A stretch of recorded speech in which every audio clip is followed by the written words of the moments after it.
Good morning, boys and girls of Jamaica Plain Head Start. Today, Miss Gail is going to read you a story. This is one of my favorite books. It's very silly.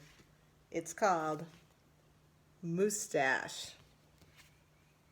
The author is Margie Palantini, and the illustrator is Henry Cole. Moustache. Moose had a problem. A horrible, hairy, prickly problem. It grew right below his nostrils and just above his upper lip. A moustache. Now, not a few spare hairs on his shy little stubble. No mere weak, wandering whiskers on the upper lip of this moose. No siree.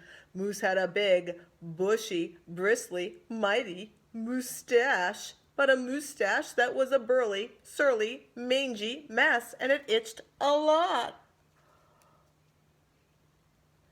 Sure, he plucked and he tweezed. He even clipped and snipped and teased, but his combs were still cowards, and his brushes rebelled. His scissors simply surrendered.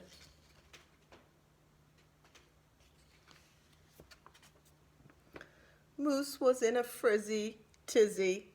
The moustache was completely crimping his style. He was a great hoofer, but he could barely bop and hip-hop with a moustache going flip-flop. He was a wonderful chef, but he simply could not flambe his souffle with all of those whiskers in his way. And he was a daring skier, but how could he downhill race with the mighty moustache blowing in his face? Moose had to do something, and soon. But what? After days and days of much serious thought, Moose got an idea. He crossed some hair here, he crossed some hair there, and he tied his moustache around his neck. A moose scarf seemed to be the ideal answer to his problem. It was so simple, so easy, so perfectly perfect. But then his moustache got knotted and mangled and horribly tangled, and those hundreds of hairs still prickled and tickled. Worse, Moose could barely take a breath with all that moustache wrapped around his neck. So Moose untied, unwrapped, unknotted, and gulped in some fresh air. He got another idea. He parted some hair this way, he parted some hair that way. He parted some hair this way, he parted some hair that way, and he heaped all that moustache on top of his head. Mustachioed antlers seemed to be the ideal answer to his problem. It was so simple, so easy, so perfectly perfect, until a squadron of squirrels and one very nosy gopher moved right into the Moose Motel. They huddled and hoarded, furrowed in, and burrowed out. Do you see all those animals living in his moustache? And very, very noisy. The squirrely chitting and chatting and squeals and squawks woke Moose every morning before the crack of dawn, and that gopher was giving the moose one hairy headache. Moose needed his sleep. He needed his rest. He needed his privacy. Mustachioed antlers? Nuts, said Moose. So he unparted and unpiled, untwisted and untwined, and said adios to the hairy horns.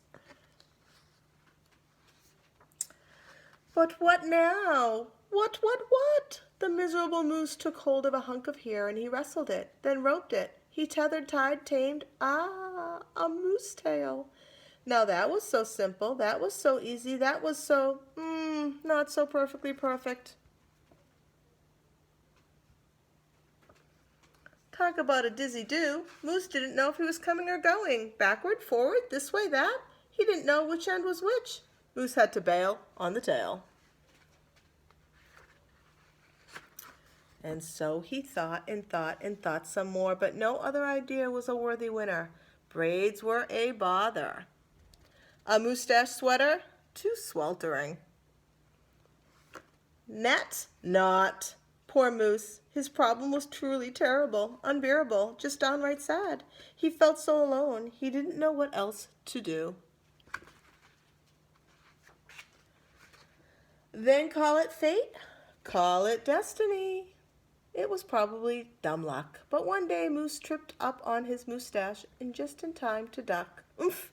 Pardon me, they both said as they bumped. Then they blinked, then they stared, then their hearts went thump-thump. She was a moose, with a bouffant so bodacious, outrageous, well, it was just plain old big. Hair after hair piled higher than high, a sky-scraping dew of glorious curls, a tower of swirling twirls and twirls. She was simply splendid, stupendous, absolutely superb. Of course, Moose had to ask how she did what she did to get such a dew. Miss Moose wrinkled and then winked and then whispered just a little glue, so she helped fearlessly plunge a hoof into a fat pot of the white gooey goop, and carefully, so carefully, they gloped, and they plopped, and they pasted, and they pressed, and they coaxed, and they curled every truly unruly, wayward whisker.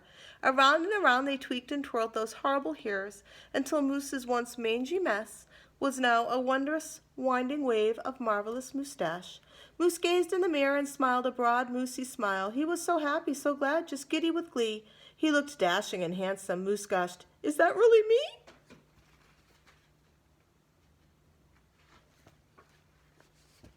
With not a care for one here, the moose pair boogied and bopped. They skied downhill, even uphill. And their cooking was hot, hot, hot.